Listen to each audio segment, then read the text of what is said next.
We are Beer and Chill Podcast. Podcast where we review TV shows, games, movies, and whatever else takes our fancy.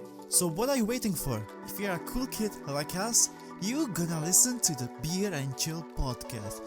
You can get it anywhere from Spotify all the way to your grandmother's radio. My name is Jan. And I'm Craigie C. And we are Beer and Chill.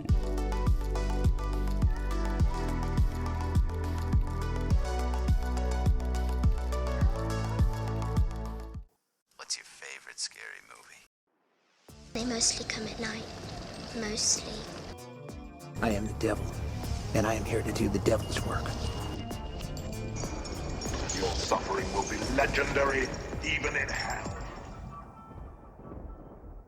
They're here. Welcome, victim, to the Horr-Gasm podcast. I'm Nick, and with me as usual is Ali. Woo! Yay! Last episode of the year, bitches. It is. 2021 can suck my... Hoo-ha. Yeah, that's not the word I was going to use. But I was like, I'm so used to watching YouTube and then being like, you can't swear in the first 60 seconds. Because I was going to say suck my cunt. But I... Whoa! That was like a minute. We're at 23 seconds. Oh, you know, if we were monetized on YouTube, Yeah. there goes that episode's monetization. There it goes. Well, whatever. Yeah, it's post Christmas Day, but pre New Christmas Year's. Eve. Oh, no, New Year's Eve. Jesus. Yes. Wow. Well, that's. I can't I time. guess that's a part of it. I don't know. Yeah. Yeah, I'm Jesus, excited. Christmas. I think there's some connection. Yeah, I don't know. People try and get this Ben and Glory connection thing from Buffy. I don't see it. If you watch Buffy, you know what I mean. You haven't yet. Sorry. Accusatory glances. I know. So- There's just so much stuff and things to watch. Like even this season this week, we talked about it last episode, we watched Elves. The last few episodes. Yeah. So it's funny because originally the plan was there's 6 episodes in this little series. Yeah. Every 2 episodes we would talk about it on Talking Chop. Sure. But since we got busy and Christmas And we just like to talk about random shit. yeah. And we just like, you know what, let's just turn to the episode. Yeah, totally. So- Why not? And Because it's our stuff, of course. podcast and we can do whatever we want. Hell yeah.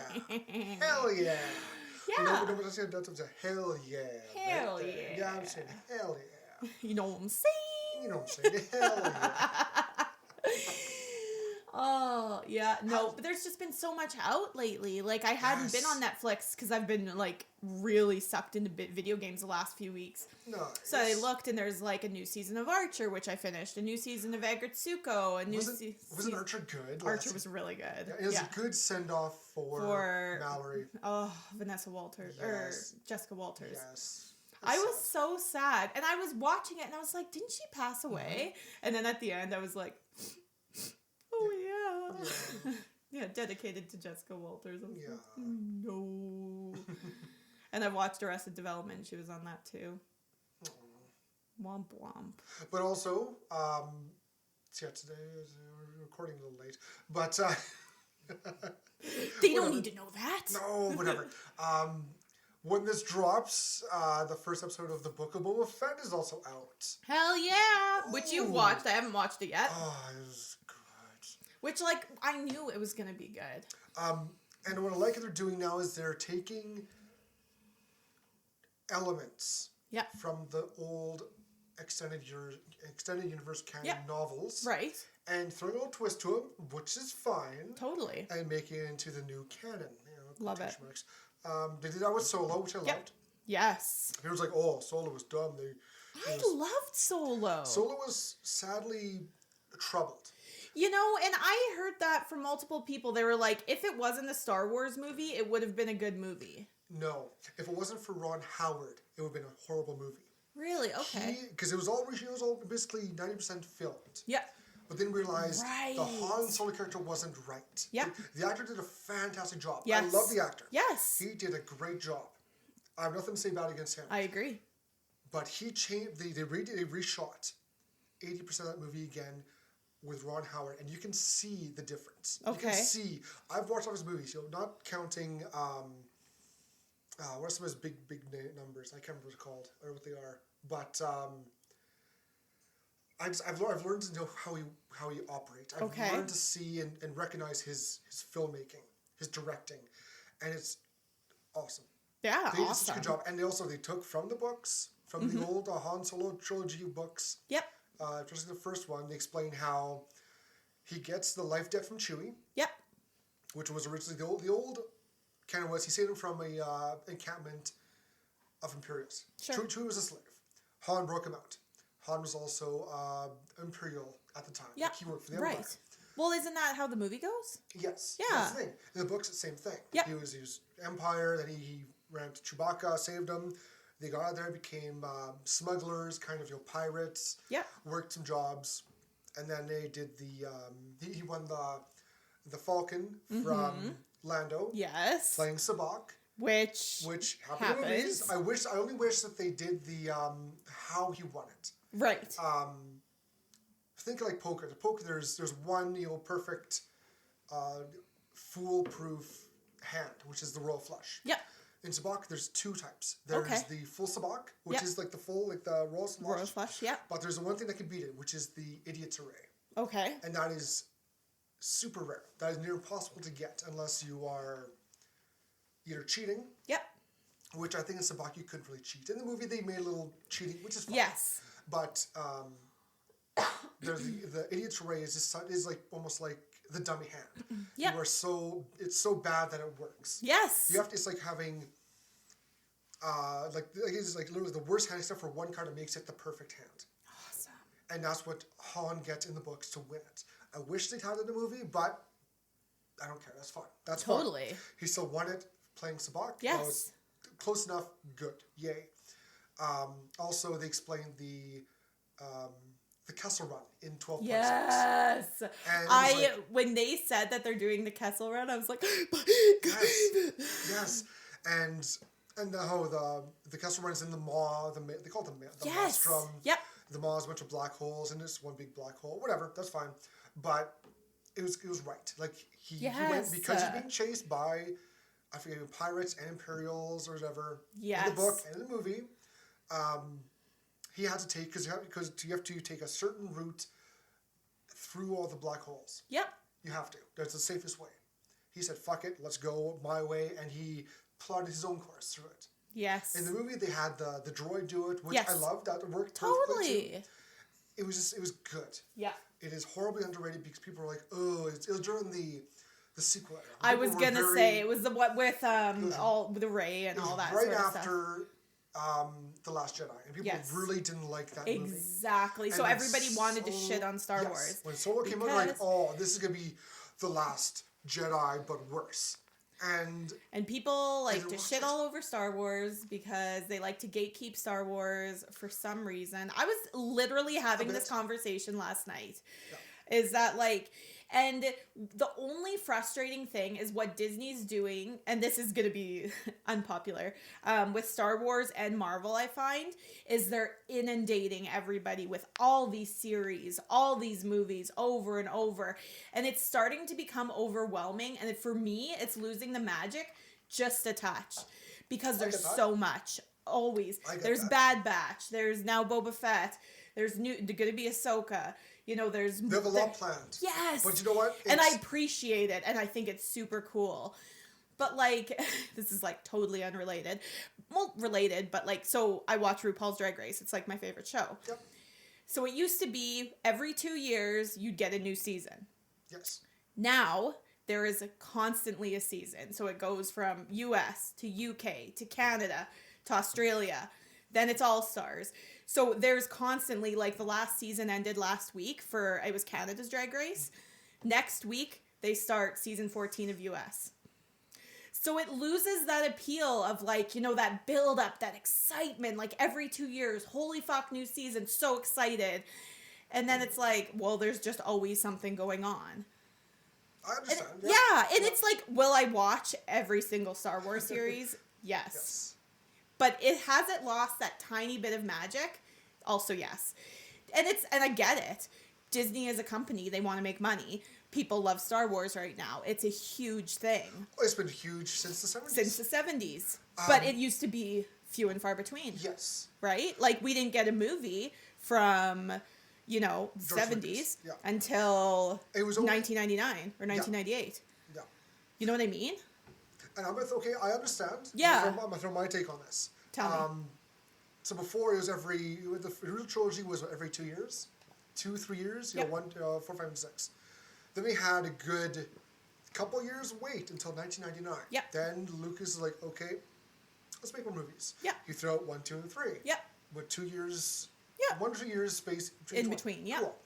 Now, this is what bothers me with Kathleen Kennedy. Okay. She threw a quote out there, which people are using, and it's accurate, it's how they're using it. She's like, well, we have no base material to use. Oh, we are fuck basically off. going by the seat of our pants. We have nothing to base the movies and the stories off of.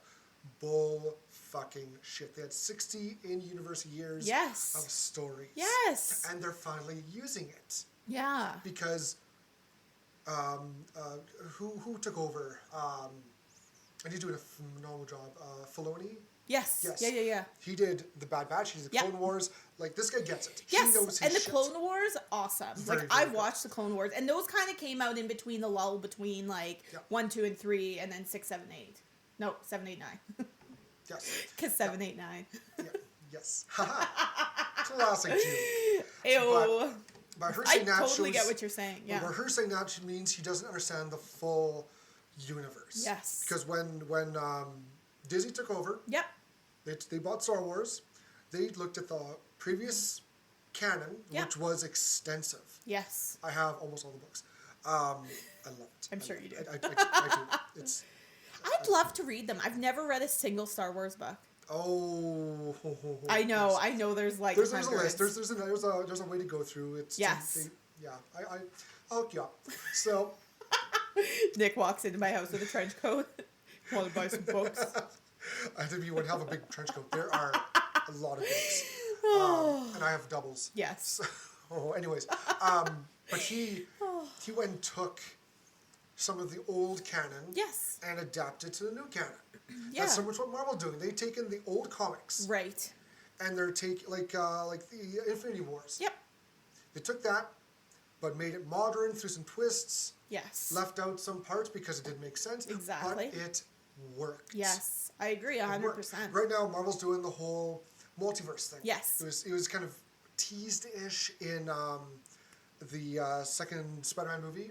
Like Into the Far From Spider-Verse? Home. Oh, Far From Home. Well, in Spider-Verse, Yeah, that that's the worked whole out. point, yeah. But with Mysterio saying he kind of came from a different universe, a different multiverse, all that was like a tease for it. Yeah. He wasn't. That was him trying to get in. But, spoilers. But, I was like, I haven't seen any Star Wars since Tobey Maguire. Star Wars, Spider-Man. and you're missing out. There's...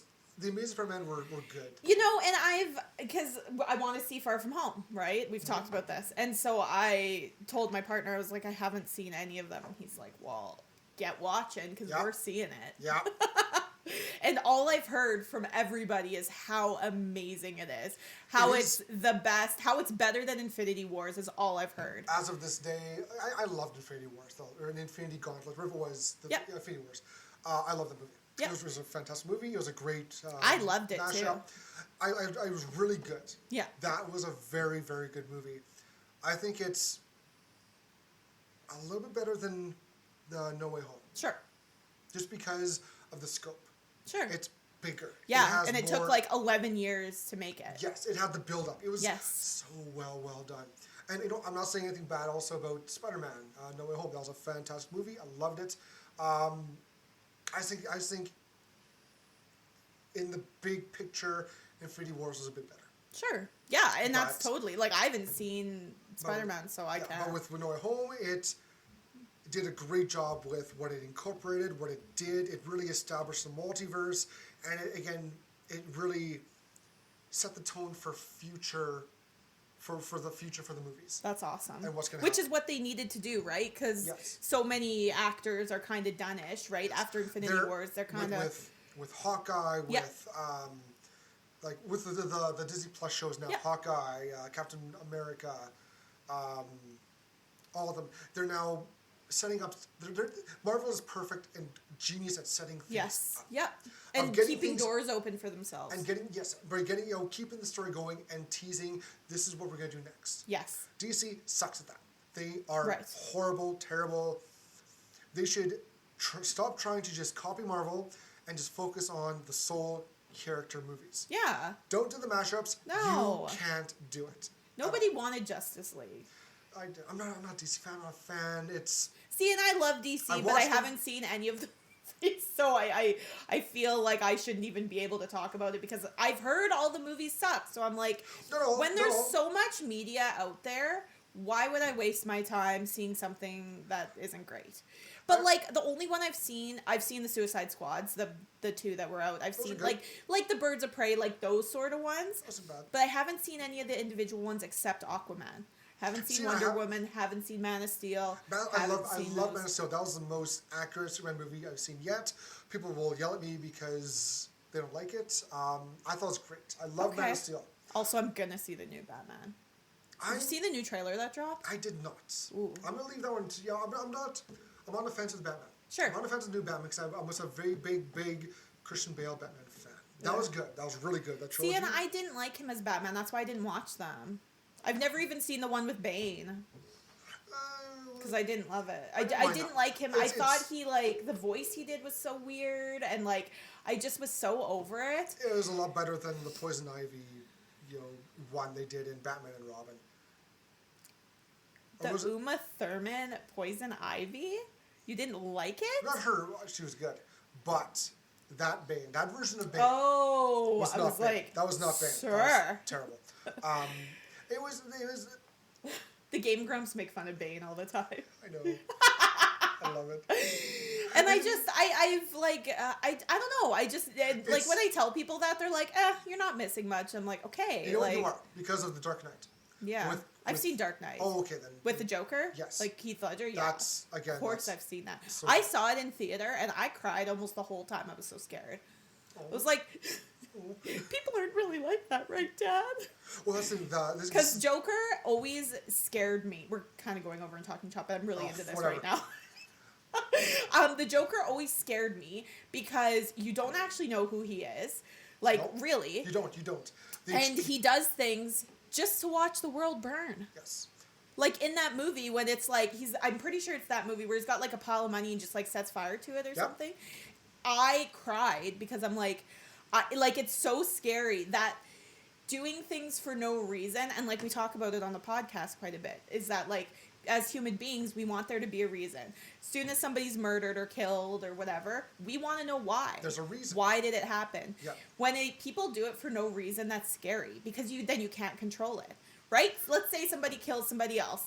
They had a bad childhood. They were depressed. There's a reason. There's always. Yeah. But when you don't have a reason, you can't prevent it. And that is so scary. And as I don't know, I think it was in high school or something, but when it came out, it scared the shit out of me that people would do this for no reason. I love just one quote when I think he's being interrogated by Batman in the cell. It's a very simple, very throwaway line. Yep. I'm an agent of chaos. Yep. That's all I need to say. That explains alone, he doesn't care. Nope. He does it because he can, and he does it because he's not going to make a change, not going to do anything. He just, because it's going to make a statement. It's going to do something. It's going to, upset the balance. It's just, bingo, balance. That's all he wants to do is just cause chaos. At the beginning of the movie, he steals money. Ugh. Finally, he meets up with and it's not anyone's money, it's gangsters' money. Yep. It's the mob's money. Yes. And I'm sure other people's too, but it's mostly the mob's money. Yep. He breaks in and steals from a mob bank and kills all the guys helping him. Yes. He had set up that only he survives. Oh, and he does that on purpose.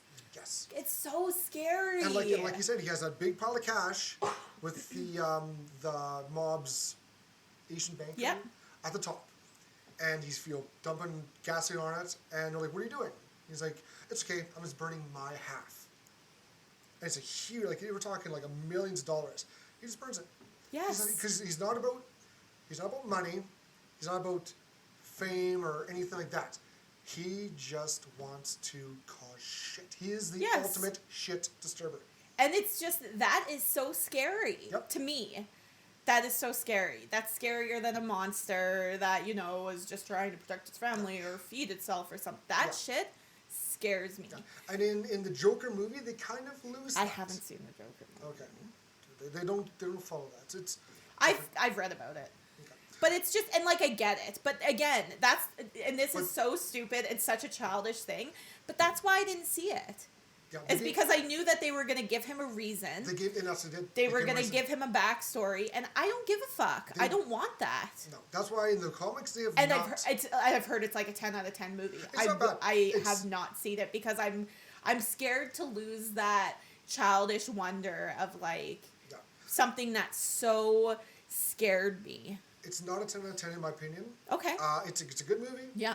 But like I said, they gave him a reason, and that waters down the character terribly.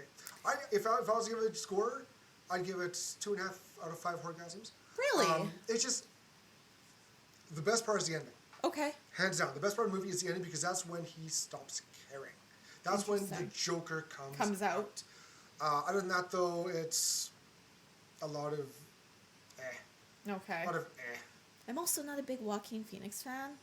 It was kind of like, and I've heard he did a really good job. He did a fantastic But I job. just... He's goofy. He's a goofy guy. I like the actor. He's a good actor. He's acting. And he's creepy. So, like, I feel that. Oh, yeah. But, yeah. I don't know. What a good rant. What a good Disney and you know what? rant. That's what Talking Chop's all about. That's what Talking Chop's all about. It's... talking about whatever the fuck we feel. That's right. It's got a bit of the horror part. We should talk about horror. But sometimes we just gotta talk. We just chat. And I was going to talk about a Christmas, but that's... Fuck it. Being nerds, we just like, you know, we're excited Boba Fett's out, and it's just like, well, you know. After this recording session, I'm going to go talk to you about my buddy Tim, because he hasn't seen it yet. I was house sitting and dog sitting for them. They're away doing the watches. I refreshed. I watched all the Mandalorian to catch up. I went through episode 1 to 6. Yep. To stay in the Star Wars spirit. Perfect. Doing a bit of Buffy and Angel and X-Files just to keep things entertaining. And I loved it. It's a good start. Awesome. I can't wait to see where it goes from there. I'm going to talk to Tim about it. I think he watched it last night. We're going to have a good discussion.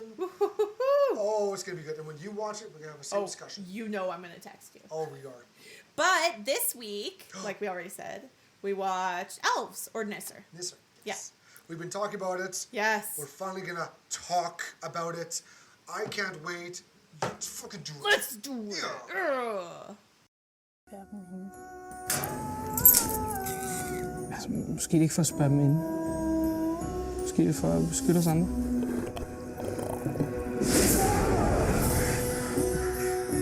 I er klar over, hvad jeg har gjort? Jeg skal bare befri dem. Sæt jer, skøj jer væk.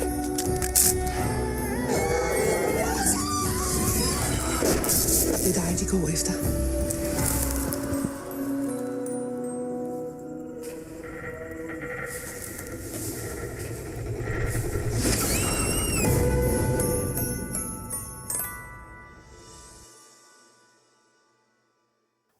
So this week we watched Elves or Nisser. It's a TV series, and it came out in 2021. Obviously, that's where we are right now. And it was directed by. Sorry, I just have to click in here. That was quite a little toe in there. I like that. Thank you. Now it's not going to load on my phone. Please stop. It was directed by somebody. That's what it says? Like, no, it won't load. Like, I'm trying to press it, and it won't load. Let me do a quick try. I'll do a quick try myself, because he did a great job. Ronnie Ezra. Fine, you can do it then. I think, it is... I don't want to get this wrong. Swedish? What is it? Well, it says, I think it's Norway. Norway. I think it's Norway, because it's Nordish... Perfect. Or is it Danish? Yeah. Who's Denmark? I don't know. It's... Hold on. I was like, oh, God. Might be... As you can tell, we're very prepared. Well, Norway. It's not on or Wikipedia. Denmark. So, Yeah, it's somewhere up yonder, Scandinavian. Let's just call it that. Europe. It's in Europe. Yeah, Okay. it was good. Yes. Where did you first hear about this? From you. Yeah. I saw it. It popped up on my whatever, coming soon on Netflix, and I was like, cool. And just didn't even, everything that's horror, I just add. So I didn't even really look into it. And then you were like, hey, we should watch this. And I was like, yeah, okay. And just, like, kind of brushed it off. But it was so good. I'm so glad we did. Yes. Yes. Because I saw the trailer. It popped up, Elves. I'm like, what is this? Yeah. This looks kind of cool. You know, it was before craze, like in October, November. Yeah. They came out, the trailer. I'm like, what is this? I watched the trailer. And it looked creepy.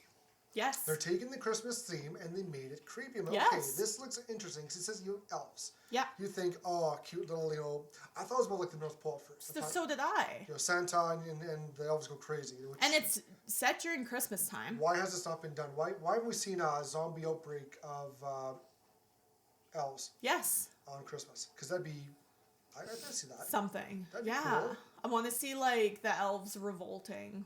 Yes. Something like that. Spew. That would be cool. Yes!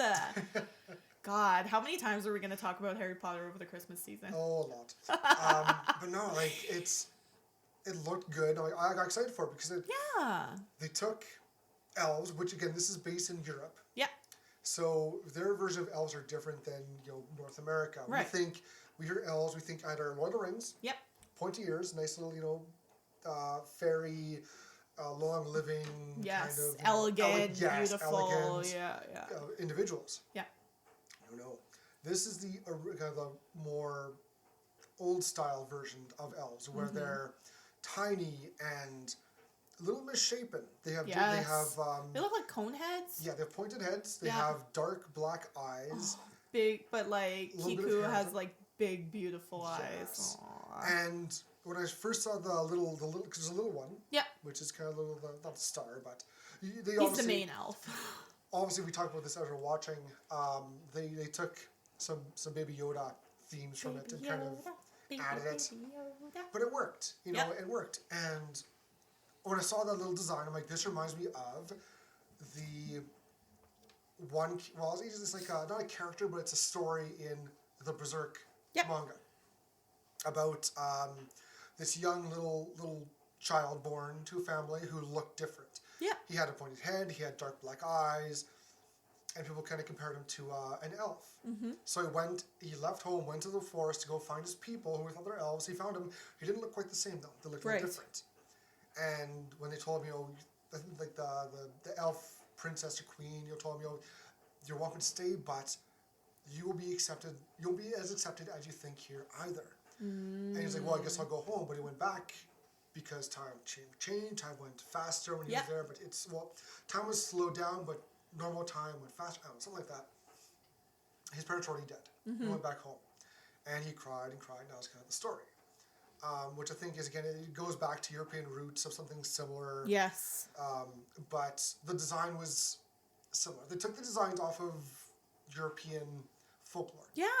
Yeah. I loved it. I loved that. That alone was like, I'm sold.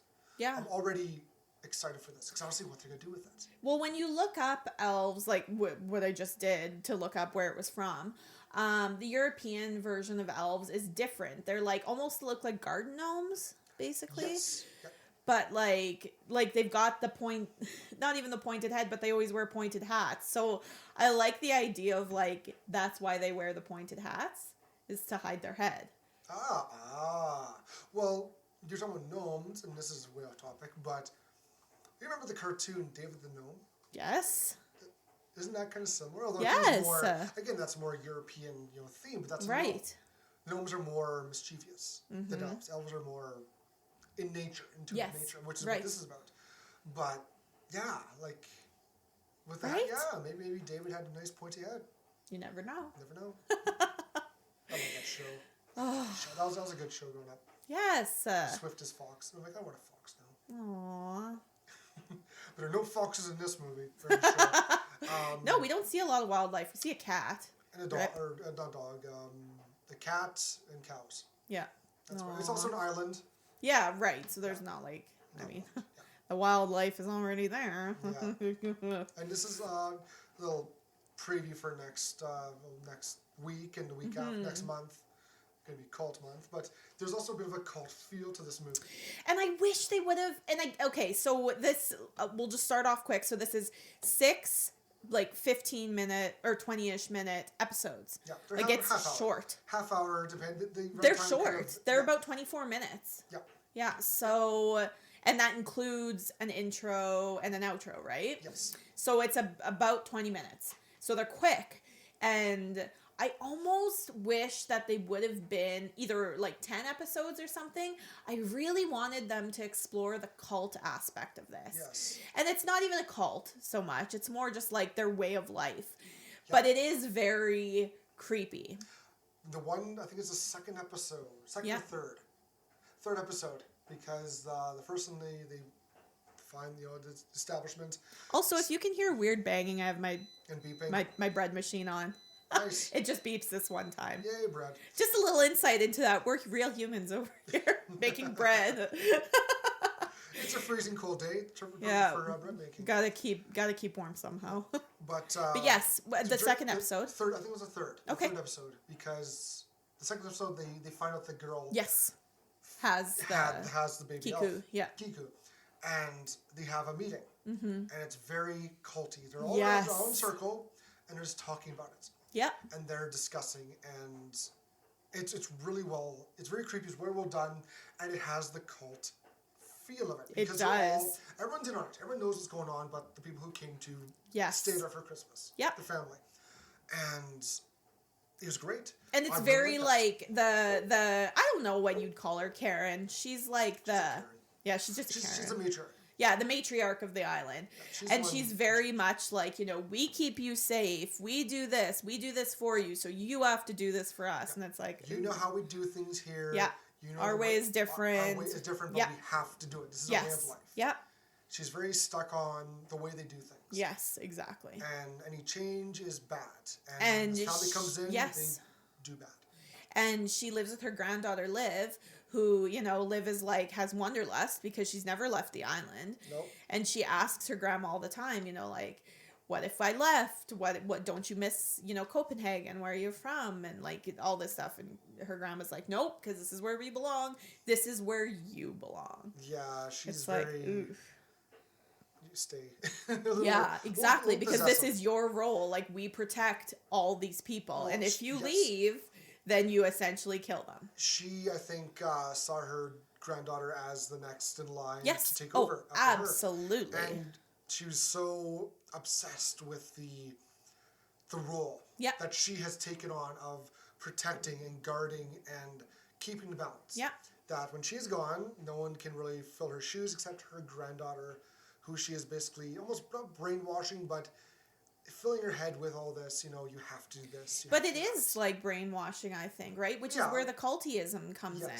It reminds me of that, what was that John Goodman movie where he keeps the people locked in the bunker? I'm like, it's all bad. Yes. It's like that. Like, you keep them, because if you keep them, then they're safe or whatever, But that's like people just want to rebel when you do that. I agree. Also, before we get into anything else, I'm going to come back to this. Oh, yes. The music. The music. I have never seen or felt or the idea that Christmas music could be creepy. Yes. Until I watched this. Yes. The first 2 episodes, they use Christmas carols, but oh my God, it works with the theme. Yes. Christmas carols are creepy. They are. They are. And we were talking about this when we were listening. So the theme music is Silver Bells. Yeah. But it's just in a slightly different octave. Yes. It's slightly more like organ instead of piano. Yep. And it is terrifying. And then in the background they have a Christmas tree, but it's kind of warped and it's sort of, they have a red backlight. Yep.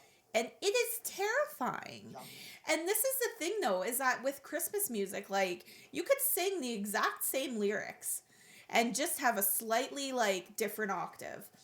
Just a little bit of a warped sound. Yep. Terrifying. And this is the same as why like lots of horror movies use children's songs. Yep. Very sing-songy. Terrifying. I agree 100%. I was watching somebody play a game. I forget. I think it was Hollow. I was watching play a game. And there was Ring Around the Rosie. Fucking terrifying. Yep. Like when a demon is sing-songing it to you. I do not want that pocket full of posies, let me tell you. I got one for you. Okay. You remember the Friendly Giants? Yeah, of course. You know the theme song? Yes. Early One Morning. Yes. Now take that, like you said, take that song, but drop it. Drop it a couple octaves. Yes. Oh my god. I know. It's like, ugh. It's creepy. Like, why is it creepy? It's used in Buffy. Yes. It's got an important. That song's got an important role in season 7 of Buffy. I guess spoiler because I haven't seen it yet, but it works. And when I heard that song, I'm like, I know this song, and I'm like, oh, Friendly Giant. Yep. And it's an old song. The old songs are most of the best ones. Yes. Especially, like I said, like the old like nursery rhyme songs. 100%. Which all of them are horribly about bad stuff. Yes. They really are. Look it up. It's interesting. Yes. Pocket full of posies. Yes, it's about the plague. Yeah. Yeah. Like a lot. Or we always used to in French class sing what is it? Alouette Gentile. Yes. It's about dismembering a chicken. What? Yes. I didn't know that. Alouette Gentile Plumeret. It's about pulling their feathers out. Oh, Gentile Plumeret la tête. It's about chopping off their head. Oh my god. Yes. Kids' songs are like creepy. Oh yes. Jack and Jill. Yes. Even the nursery rhymes, like the rhyme themselves, Giants Up the Hill. Yes. The guy on the wall. Yes. Fuck. I forget how it goes. Humpty Dumpty. Oh, Humpty Dumpty. They Not never specify it's an egg. It's not an egg. It's a person. It's a person. It's a person. Or like the guy that keeps his wife in a fucking pumpkin or whatever. Yes. Or the little woman who lived in a shoe. She had so many kids she didn't know what to do. She was very promiscuous. Oh, but all kids are like fucking pocket full of Sin's pants, you know, the pie with the crows. The Crooked Man. Yes! Kids! Scary! I got another Buffy reference right now. In season 5. Okay. Yes, season 5? 4. 5. 4. Season 4. 4 or 5, whatever one. They have The Gentleman. The episode with The Gentleman. Okay. Where it's based, again, on a nursery rhyme where gentlemen come in, take all the voices from the people. This is the sound episode, which I think won this episode, the show, an Emmy or something, because they did such a fantastic job. Sure. Basically, and also it was led by the beautifully talented Doug Jones. Oh, love. Like this guy, I met him. He is like, I forget her name too. We interviewed her in like the first couple episodes. We've talked about him a few times. But he is salt of the earth. Yes. He is such a gentleman. He is the best. But he played the lead gentleman perfectly. His manners and how they move, they float. Awesome. But it's based on a show where they come in, they need to steal 5 hearts, and away they go. Mm-hmm. And they can only be stopped by the voice of a young maiden. Interesting. And it's great. It's great. Again, I gotta get you to watch the show. Even just watch the better episodes. I'll get into it. Just takes me a minute. It's taking too long. Shouldn't talk about it more. Like, perfect. Nursery rhymes, scary. Need more of them for horror movies. Yes. Back to Nisser. Back to Elves. But no, like this is almost like based on European legend of elves. They do a fantastic job. Yes. Yeah. Let's talk about the cast. Yes, cast. So Oh my god. I want to get these names We're out of the already, way. just so you know, we're already at 40 minutes. Cool. I don't care. This is our last episode of the year. We're going on to Woo! bed. So. We like to talk about stuff. I don't know if you guys have noticed. I've had a lot of built up. I need to get this out and talk Did our victims know? Yes. I gotta communicate There's with lots them. of stuff we gotta get out there. Yes, like, victims. Yes.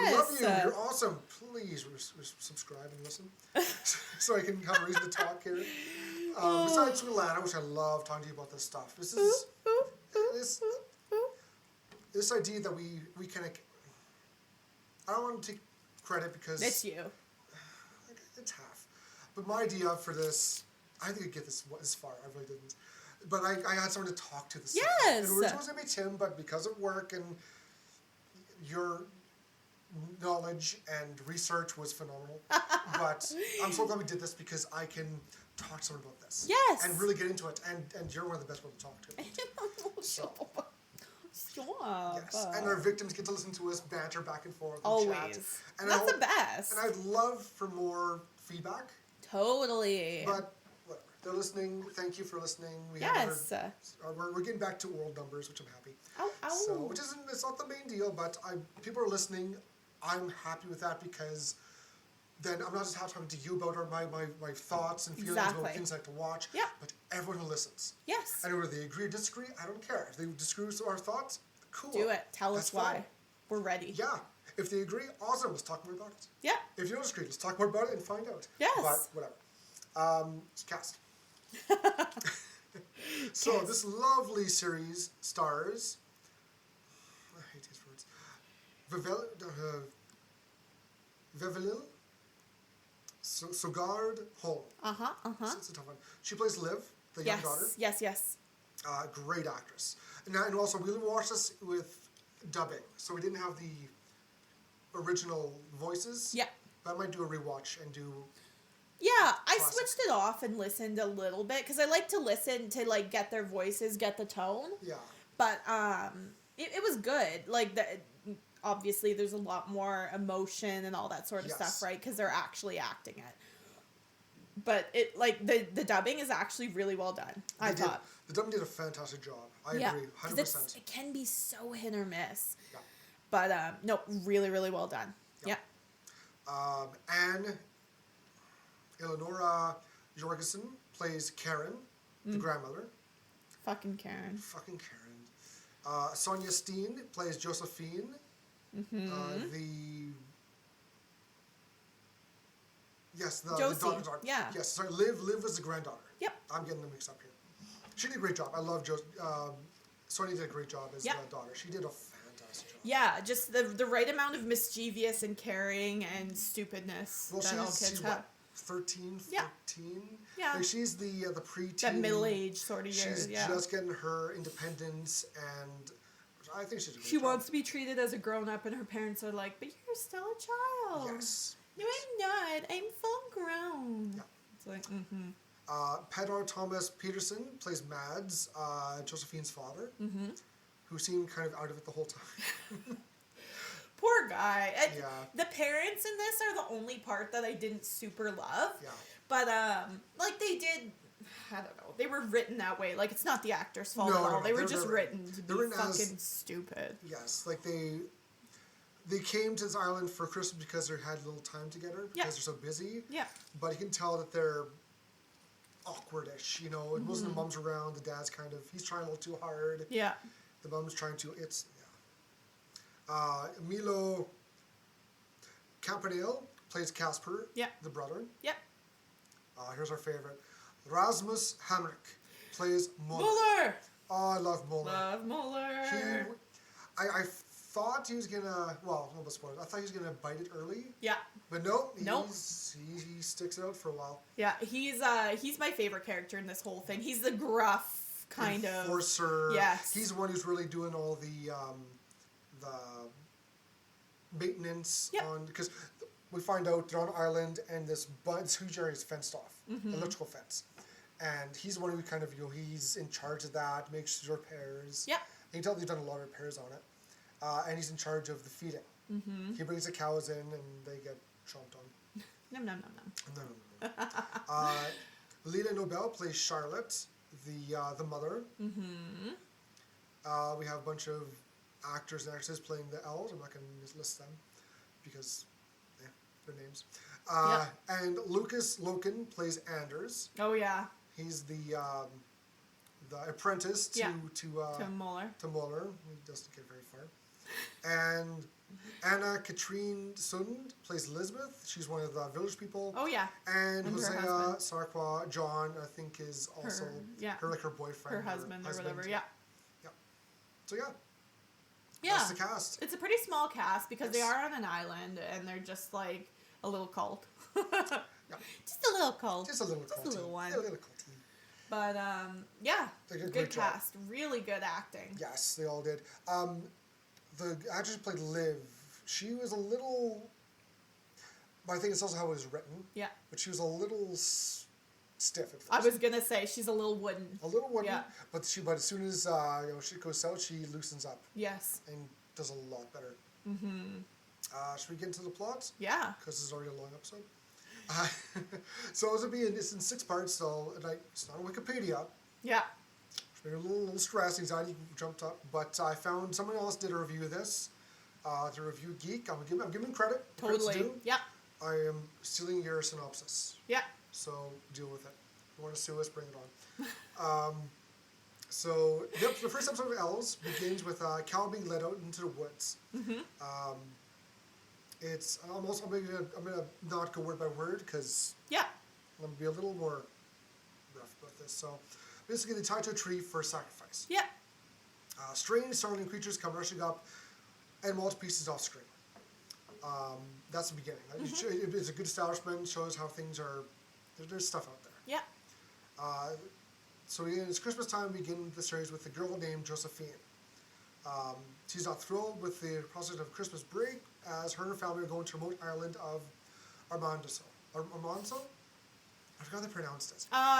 It's I think you're right, Armanso. Armanso. Yeah. It's tough. It's European. So we're very white, and not in like the European sense. We're Canadian. Like in the Canadian sense. We're not used to the use of the different vowels and characters in their alphabet. Yeah. Well, we don't have those. So we're doing our best, and we apologize if you're listening from somewhere where you understand these words, and we do not. Yes, I also apologize for the names. Nick's doing a really good job, but I can't.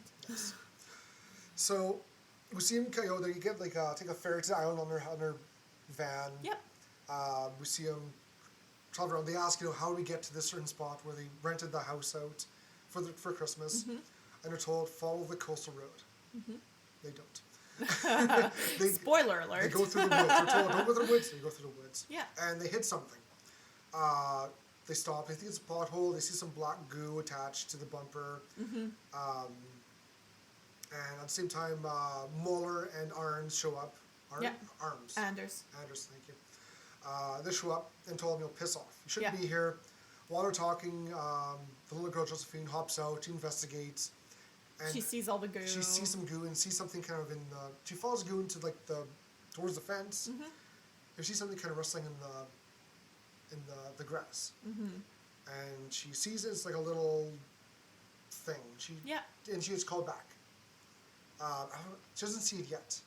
She kind of sees a little something move, and then she gets called back, and they go off. So they make it to the home, and Josephine, she's curious. She's a young girl. So she goes for a bike ride, and she goes and finds it. Mm-hmm. It's a little elf. Yeah. Cute. It's the total Baby Yoda theme. Absolutely. Feel to it. Oh, and so she grabs it and covers it back up, wraps it up, and goes and takes it to the barn. A barn, which is like next door to their house. Yeah.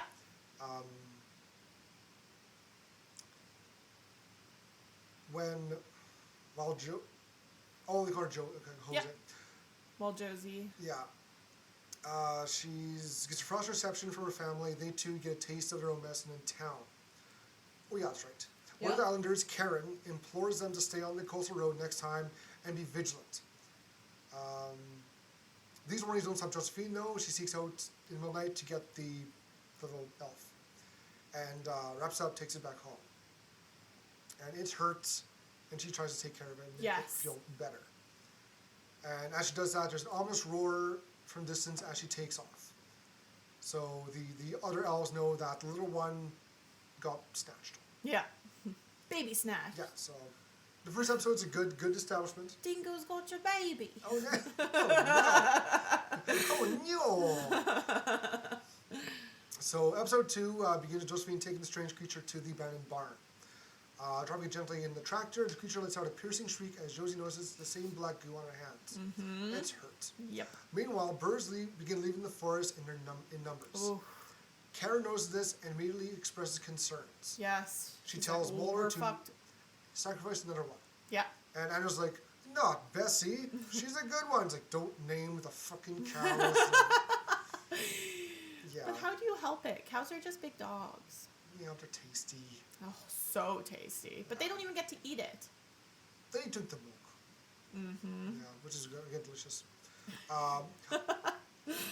All is known to the family, of course, as they gather around and eat breakfast. Mads, Casper, and Charlotte are going to go hunting for a Christmas tree, leaving Josephine all alone with this creature, which is, let's face it, an elf. Anyway, Josephine heads into the barn and convinces the little creature to come over so she can bandage it up. After convincing, Casper joins Josephine, he calls her Josie, and they agree to keep this a big secret. He even helps her patch up the creature. While they're tending to the young elf, Muller notices them together. He realizes bad news and contacts his friend Anders. They've got one of the young. He panics. Mm-hmm. Fortunately, it's too late for Anders, who's dragged into the woods by something big. Yes. We don't really see it even at that point. We just see shadows. Yeah. And we see a figure, we see a little movement, but it's very dark. And it's very... You don't see much. Right. You're right. You see, see by the back of the head or the arms moving. It's very jerky movements. Mm-hmm. Because they look like trees. They look like they're bark for skin. So they're very, jerky movements because they're not fluid like we can. As I move my arms, it's like a dance. Everybody can see. Yes, and they basically kill Anders and throw his head over the fence. Yep. They're also intelligent. We learn. Yes. Because Josephine gets a little creature who she names Kiko to talk. Yeah. It says her name. Yeah, and so she goes, Josephine, and he goes, Josie. Yeah. It's so freaking cute. Yeah. Ugh. And also, the family, they kind of, they're told, this is a very kind of nature, pro-nature island. Yeah, absolutely. Don't cut down a tree. Yes. They go and cut a tree down. Because they say, like, hey, where do we get a tree in town? And they're like, we don't do that here. Yeah. Like, it's a nature preserve, so we don't. So they're like, all right, we'll go cut our own tree down. It's and it lies like, we found it. We just grabbed it, and there's this huge tree on the top of the vehicle. It's funny. Jesus. Yeah.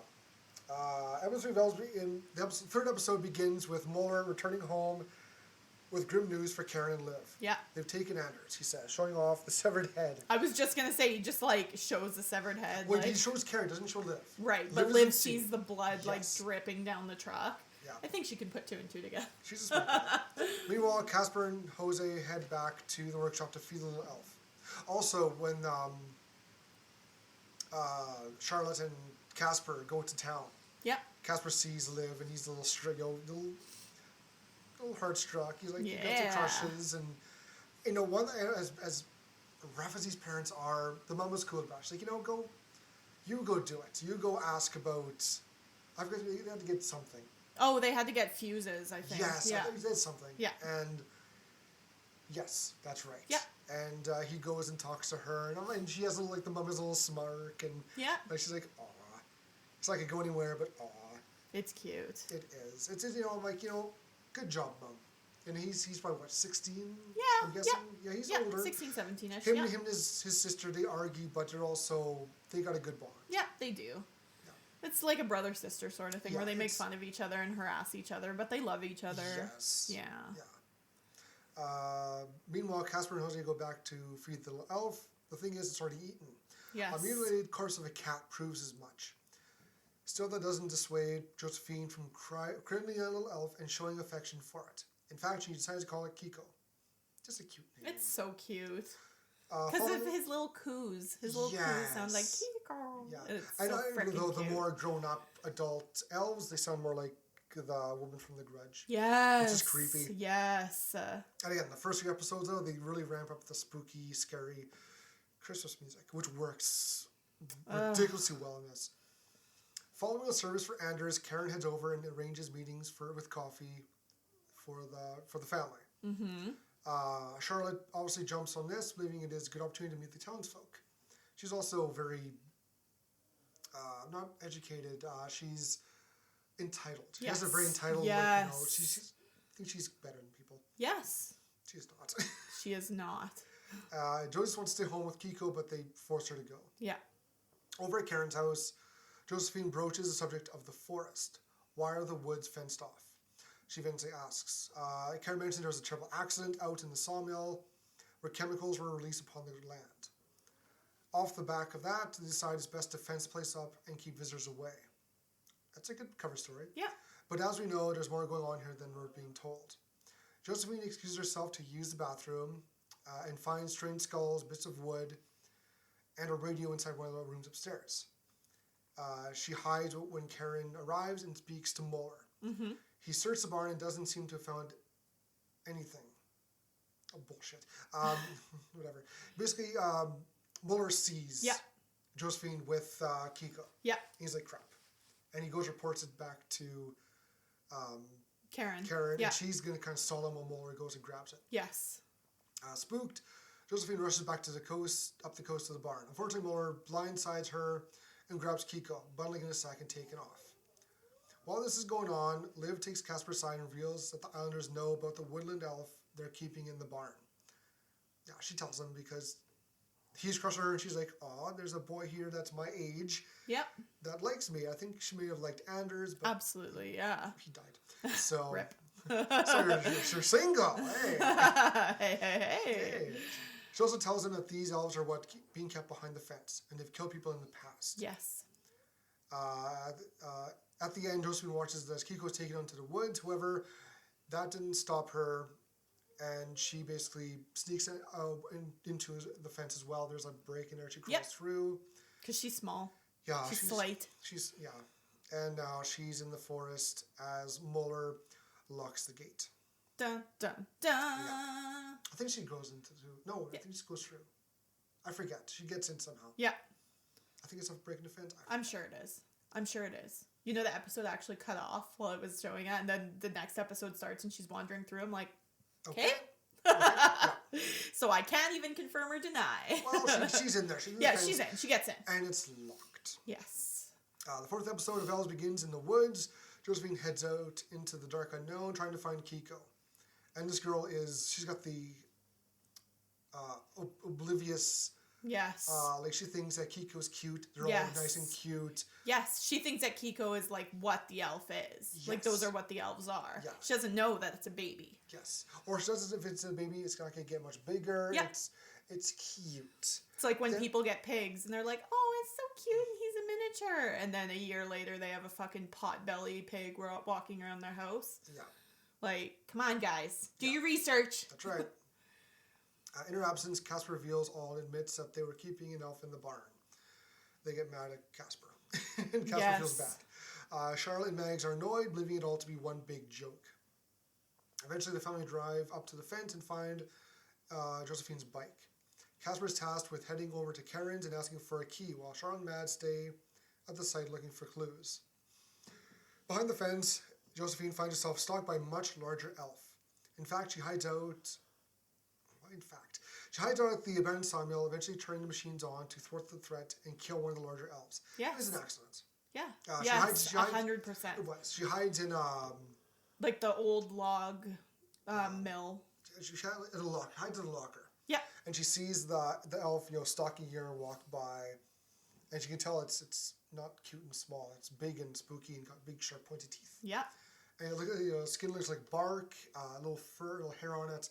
It's a good design. It is. I love the design creepy. Yes. Ugh. And it goes by and she tries to creep out, but doesn't work. She runs away a bit, crawls onto a saw, and as the elf's on top of the saw, she kind of kicks by accident. Or hits the button, turns on the saw, and it gets sliced. It's a good kill. It's such a good kill. And I wasn't expecting it. And when I'm watching it, I was like in bed watching it, and I was like, ugh. Mm-hmm. But it's good. Yeah. Black blood flying everywhere. The black blood is very... It's creepy. It's like almost like oil. Yeah. Yeah. Sticky oil. Sticky oil. Blech. But I love it. Good designs. Agreed. Great designs.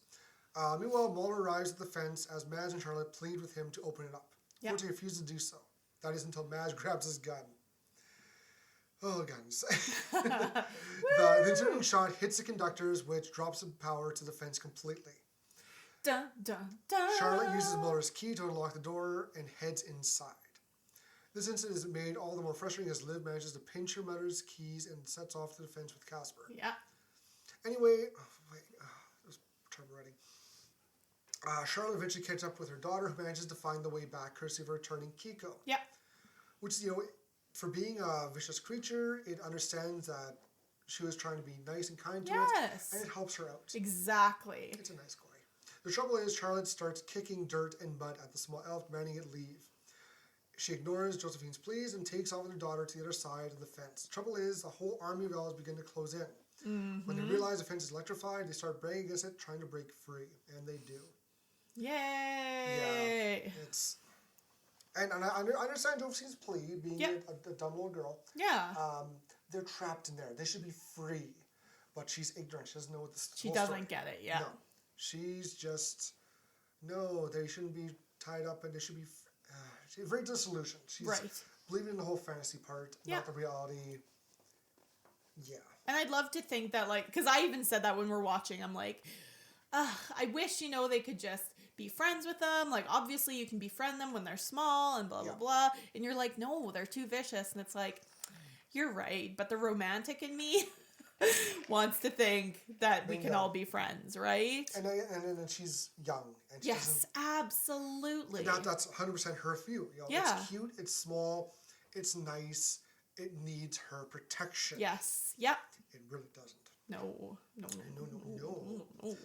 Episode 5 begins with Casper and Liv arriving at the fence. With the power out, a large gaping hole confirms that the elves have gotten out and they mean business. Yeah. I'm sorry, Review Geek. Thank you for writing this up for me, but they mean business. They mean business. Really? The elves are back in business this holiday season. Oh, Yep.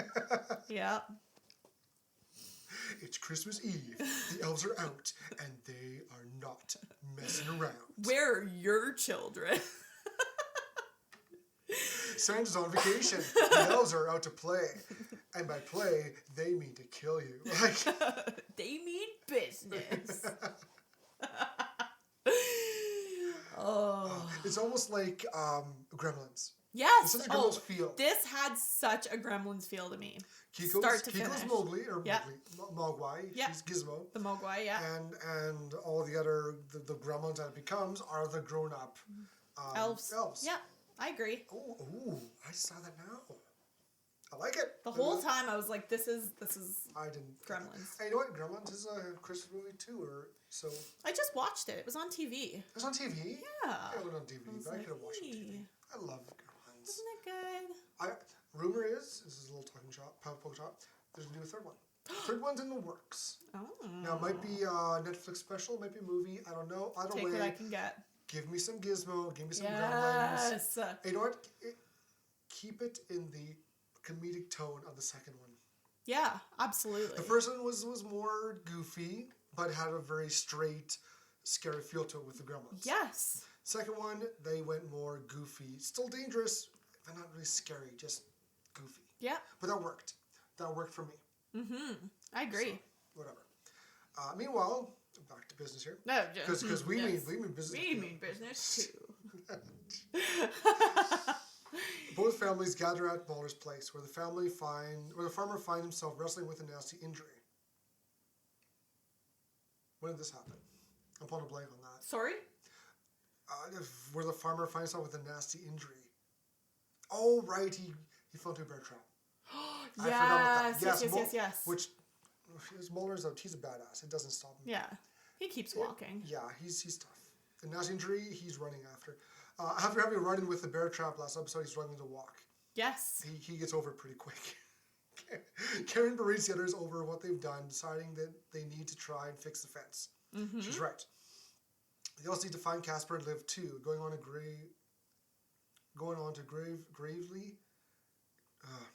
to declare, and nothing like this has ever happened before. I do declare. I'm saying BS because they had the incident with the lumberyard. Yep. With the, right. It happened. Yep. Then they put the fence up. Yeah. So this has happened, just not, they haven't got out yet, I guess. Whatever. Yes. As night turns to day, also we see Casper and Liv kind of cuddling up a bit to stay warm. There's definitely a spark between the two. Of course. They went on a date earlier before all the shit went down. You know, he likes her, and she's, again, like, she's, ooh, a boy likes me. Yes. Ooh, he'll put the hair behind the ear. Ooh, ooh. Yeah, ooh. But also she's able to have responsibilities. But ooh. So... But boys! Oh my God, he likes me. And Casper, he's a bit of a dick. He's all about, let's go. And she's like, well, I gotta tell people. Yeah, I gotta save my fucking town. And it's her being responsible. So yes. if all the things, she's the more adult of the two, but whatever. As night turns to day, Liv heads off with Casper to warn the other villagers. Unfortunately, when they get there, everyone has been slaughtered. Yeah. The thing is, the elves have always been on this island. It's a sacred place, but a fence was put up to keep the elves at bay, while the humans made this place a home. Kind of. They also made their job to keep things in order. Of course, being forced to give up your land doing trade doesn't exactly get the elves into forgiving. I'm gonna skip this. Meanwhile, Josephine, Charlotte, and Karen hide in the barn. Scrambling footsteps confirm the elves have arrived. Apparently, we find out they have an excellent sense of smell. They can smell blood like miles away. Yes. They're like sharks, but made of wood. Unfortunately, they just arrived at Muller's place too, as Muller finds himself stalked by an elf in the pantry. He tries to grab the axe, but he's too late. A menacing elf behind him grabs him, and mauls him to the ground. Yes. Mad realizes Muller could be. Oh God. This is what's red. I'm not agreeing because this is horrible. Mad realizes Muller could be a goner and speeds away in his car, dropping the radio on the floor in the process. Now, what really happened? Now the truth. Yes. Now Mads, he was waiting for Muller, and there's, he doesn't hear anything. He's like, Muller, hurry up, we gotta go. He then sees an elf stalking him.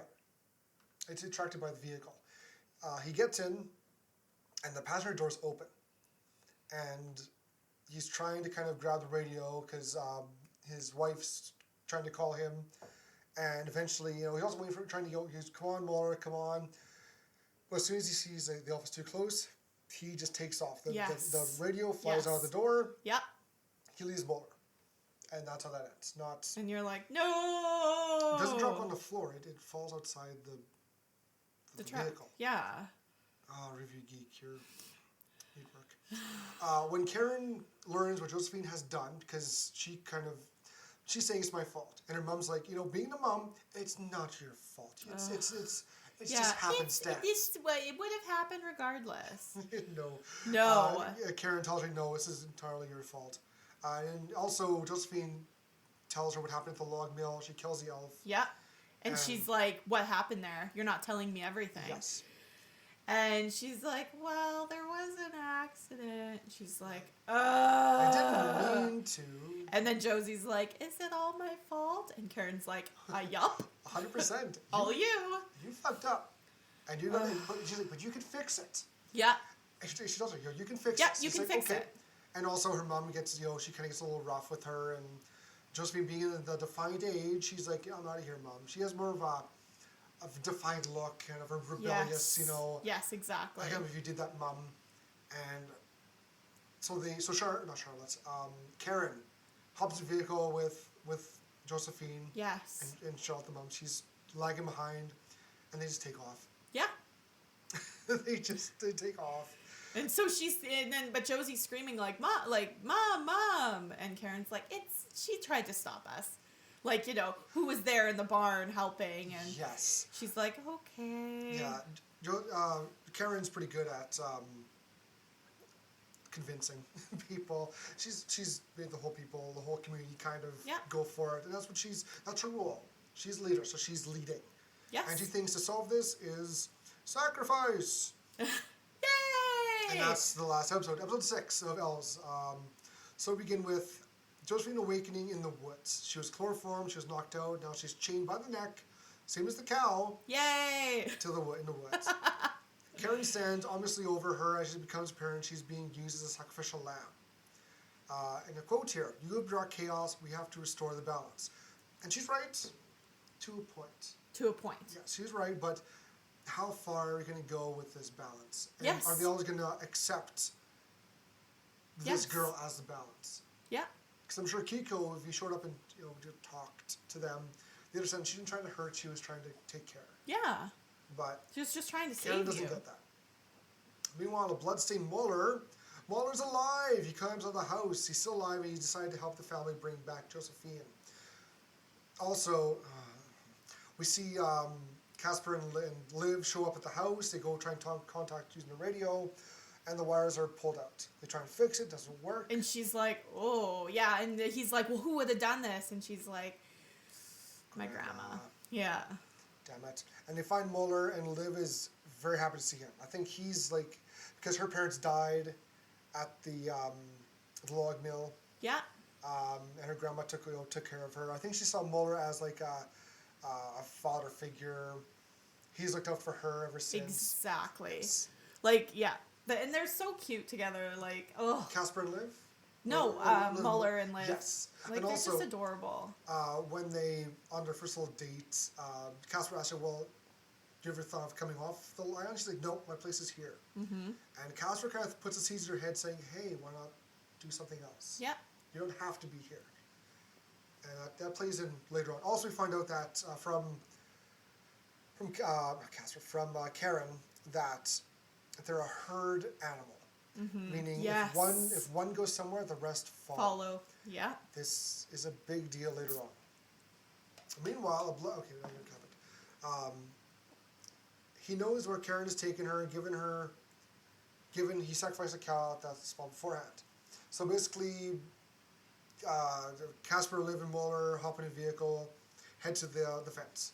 Mm-hmm. They meet up at the same time with also Mads, the founder, driving to the fence, runs into Charlotte on the road. She explains, "Oh, they took our daughter," so they go to the same spot. Everyone meets up. Yep. And Muller, he says, "All right, you guys get the generator working, get the electricity on. Me, Liv, and Casper, he tags along too. Yep. We're gonna go find your daughter." That's the plan. Eventually, Eventually, they find Josephine. They make it up. Eventually, they make it up. Make up what? Bed? Okay. Eventually, they find Josephine. They find her. Yeah. Just as Kiko appears and starts helping her with the chains too. Yeah. Yes, because she's digging. She's digging to try to get to the bottom of the pole to get herself free. To knock it over, at least. And Kiko shows up. And he runs over and he starts digging to help. So definitely he sees her as not food. He understands. So Kiko's a good guy. He's a good boy. He's a good little. He's a good little fella. Good little guy. Good little boy. Yeah. Unfortunately, Karen lurks in the shadows and shows herself pointing a gun at the family and Kiko. Oh, apparently not yet. Apparently Kiko jumps on Karen's back and bites at her. However, whatever. Kiko jumps, he saves her. Yeah. Because she's pointing a gun at everyone. Yeah. Kiko jumps up, and then Karen grabs it, throws it off, and she starts shooting at it. Mm-hmm. You'd think she'd know better. A monstrous elf shows up and immediately pounces on Karen, mutilating her. Yes. It's biting. It's eating. The rest of them charge off, including Josephine, who tries and fails against Kiko to join them. And you think she would have understood by now that Kiko stays here. Yep. Yes. Yes. Yeah, you think, okay, I've tried, I helped, whatever. Kiko stays. But no, Kiko didn't. But they're like, she's like, but I promised I'd get him out. Yes. Well, Grr. Again, she means well, but she doesn't. No. Out in the woods She's again, just ignorant. Yeah, out in the woods again, hit an elf and failed to get a... Okay, fuck me this. So, they're driving away, and they see an elf on the side of the vehicle. Yeah. They try to knock it off. It grabs Liv. Casper saves her with a kettle prod. It climbs onto the front, smashing the windshield, and Muller's like, hang on. And they kind of run into a tree or something. Yes. Either way, The elf is underneath the tire, it's hurting, and they all kind of limp off and walk the rest of the way. Yeah, exactly. The game makes it to the gates, and just the generator starts up again, and Muller hurriedly locks the fence. Yes. For Josephine, though, she's conflicted. On one hand, she's happy to be with her family, but also upset about leaving Kiko behind. Wow, he did not mention the after effects. So, I'm just going to turn it off and talk myself. Good. So, thank you, Geek, for the synopsis, but you fucked up. So, elves are about to find the fence. The family gets to the ferry, and they're all kind of, we made it. Mo tells them, don't come back. We'll take care of this. And he's telling mostly to Josephine, forget this happened. We got this. This is our problem. Get out of here. Yeah. And as they're starting to leave, Casper and Liv kind of have a little touching goodbye. And then she's like, fuck this. Hops onto the ferry with them, and she's leaving the island too. And Muller's left alone to clean up the mess. Poor Muller. Yes. Oh, and he's literally the only guy out there now. I think he is. Not just somebody else survived. It's just Muller. I don't know. Yeah. So the family's they're just traveling, and Josephine and her mom have a little bonding moment. Oh, we forgot the presents. Oh, we'll get more. Whatever. Yeah. You're a big girl, smooch. And we see in the back seat, we see Liv and Casper kind of cuddled up. They're both sleeping. They're a cute couple. They are. I guess she's now adopted. I don't know. But we were talking. It's like, what if they ever break up? What's yeah, like what she has no family, she has no resources. What's going on what's going on her resume? Protecting feral elves from. Exactly. But also we pan down and we see Kiko on the bottom carriage of the vehicle. He's coming with. Hell yeah! It's left wide open for more. I hope to do more. Because this was awesome. It was good. This was so well done. Yes. And that's the end, question mark. The end? Yes. I loved it. This was great. This was so good. It was. And it was short, and it was fun. Each episode was like a half hour. It's like a movie. Yes. It's like a movie itself. It is. It's just super short. Yeah, 2 hours. You watch the whole thing. Enjoy. Yeah. Yeah, it's like a movie, really. Effects are practical. A little bit of CGI with, I don't know what they did. A little bit. I'm sure the CGI was like the elves. Just like Kiko for sure. Yes, just a touch up here and there. Everything else was prosthetics and costumes. Yep. It was really well done. Yeah, really good. Yeah. I'm glad we watched it. I am too. How'd you rate it? I'd probably give it a 3.5. I think it's pretty solid. Just even the music, the acting, the story was I just really appreciate something kind of different. Yep. There's stories out there about monsters on islands and stuff. Basically Jurassic Park with elves. I get it. Yep. But just the culty aspect and everything, and that's where it would lose points for me too, is just I wish that it would have explored that a bit more, like I said in Talking Chop or whatever in the beginning. But just because I like culty stuff. So that's personal, right? Yeah. But I love the design. I liked the story. Yeah, I really liked it. I did too. It was good. How about you? I give it a 4. Sure. The music was perfect. Yeah. It's a Christmas. It's a creepy Christmas music. They had that spot on, so well. The acting was well done. Liv played a little stiff at first, but I think that was on purpose. Yeah. She was an awkward, teenage girl. Who's never really seen travelers outside of the town. Yes. We watched it with the dub. I'm watching it with the sub, with the actual voices. I'm sure it'll be better. Yep. Yes. There's more emotion always. Yes. The acting was great. I love the story. It was a good horror-ish movie. There was gore involved. There was violence. Not so much for the scares, but the designs of the elves were perfect. Yes. They had, their very dead, blank eyes. Yes. Sharp teeth.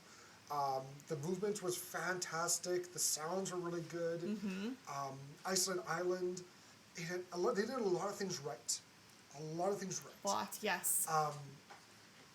I'm not going to go as far as saying it's perfect, but they did a fantastic job with this. Yeah, I agree. I loved it.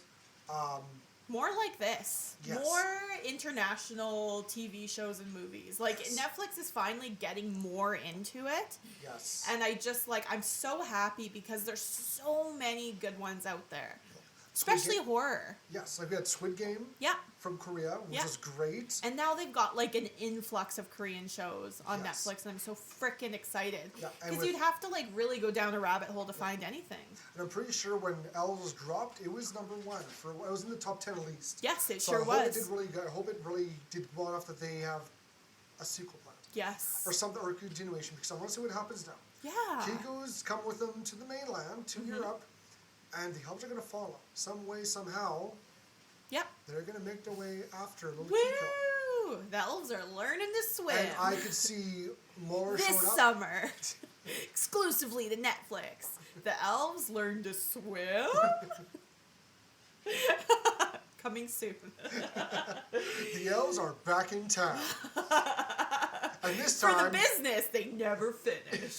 They're finishing the business on the island on the mainland. You thought last year's Christmas was rough. Now they're serious. I love this. This is so well done. Yes. I was pleasantly surprised. I encourage, give it a watch. Yes. It's nothing scary. Yeah. But it's the it's unsettling more than scary. It's disturbing. It's good. It's as good. The worst scare you get is you get to see Anders' severed head for like a second. Yeah. And the elf guy kind of start eating a blade. Yeah. Nom nom nom nom. And you know what? That's about it. For the kill the flick, I think that might be the kill the flick. 100%. I was going to say as much as I same. want to give it to Anders for getting his head thrown over the fence, or they were just playing volleyball with his head. or even Karen for getting chomped on. Yep. No, the one elf who got saw bladed to death, that was a good kill. Yeah. It was graphic. There was blood flying. Yes. It was good. Even, I totally agree. It was good. I think that would be the kill. Yeah, I agree. For sure. And I'm sure if they do more, there's a sequel, they'll have more deaths involved. Hell yeah. I hope they do another one. I really do. I do too. I hope Netflix has been in a canceling mood lately, so I hope that they actually do it. Yeah. But, yeah. Woo! Yeah. We did it. We watched the thing. We did the thing with the stuff. It's awesome. We're awesome. You're awesome. Everything's awesome. 2021 was not awesome. No. So this is the best way to end it. And the scary part, though, is 2022... It's predicted to be the same. It could be also seen as 2020... Part 2. Part 2. Yeah. Womp womp. But that's it for this year for Horr-Gasm. We had we had a little break. I don't think we'll have that next year coming up unless... Nope. I don't know. Gonna get our ducks in a row. And... Yeah, I got those duckers. Oh, those ducks. And next week... One of my top 3 favorite movies of all time. Wickerman. Yes, we're starting. We're back to the months. Woo! Themed months. Yeah, we've been off the theme months for a while. We're back on it. Cult month. Hell We're doing the movies with the cults in it. We're starting off with Wickerman. And for those wondering, no. We're not doing doing the Nick Cage one. We'll talk about it. That's blasphemy. We'll talk about it. But we're not going to review that one. We're doing the original. Do we have to talk about it? Yes. I don't want. Because Nicholas... Bees! Bees! They're in my eyes! This doesn't happen when we're watching. But it's a Nicolas Cage movie. Nicolas Cage. Oh, I'll talk more about Talking Chop. But there's a new movie coming out next year called... It's something about being Nicolas Cage. No, I know. It looks so good. No. It looks hilarious. It looks great. But we're watching a Nick Cage movie in Cult Month. We're watching Mandy. Spoiler alert. Oh, we are? Oh. Yeah, we are. Oh, we are too. He has a couple horror movies that... But this one's a cult one, so I'm excited. Yes, we have Wickerman coming up, and then Rosemary's Baby. It's gonna be good. We got some good ones. I've seen all of them except the third one, so I haven't seen one other. I'm jazzed. I don't think I have. Really? It's like a classic. I think I have. Maybe I have. Ooh. Regardless, it's gonna be good. Well, we're gonna be very cult-filled month, and it's my favorite genre, my second favorite probably. So I'm going to be like all in. This is Allie. This is all for Allie. Woo! And we're going to go full board, full steam with this. Hell Great. yeah. I love it. Oh, Icky agrees. Yes. Yeah. She loves cults too. She's coughing up. Whatever. Oh, what a trip this week has been. I love it. Yeah. Well, thank you for joining us. This episode was brought to you by our coughing executive producer, Ichabod, and our head of talent relations, Anarchy. We hope you enjoyed your Horr-Gasm as much as we did. Please don't forget to rate, download, and subscribe. Also, like and follow us on Facebook at Horr-Gasm Podcast, Instagram at Horr-Gasm, Twitter at Gasm Horror, YouTube at the Horr-Gasm Podcast, and Twitch at Horr-Gasm Games.